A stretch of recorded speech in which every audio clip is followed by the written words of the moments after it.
Hey, so I am here in Vegas, as you can see behind me. I wanted to do some videos just about how I was able to travel for basically free, like money that I grew over the course of 2 or 3 years of investing, and how I was able to spend that money that I grew to go on vacation without having to worry about paying for anything because it was all for my assets. And I wanted to show how I took some of my growth from my assets and I used this for this vacation.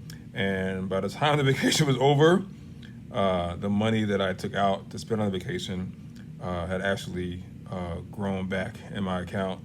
So basically, I got this trip for free. So I want to be talking about that on the next episodes of Frank and Friends.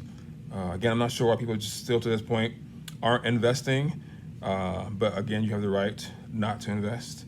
But again, I brought my family out here to Las Vegas, had a great time.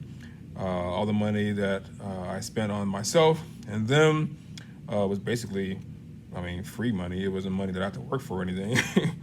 And all the money that I spent, that I took out of my account on Monday, I got all that back by Friday. I just checked the markets, and basically this trip never happened. Although you couldn't tell because I'm actually here. I'm gonna be discussing all that on Frank and Friends. So make sure you tune in to the next episodes of my YouTube show, Frank and Friends. All right, bye.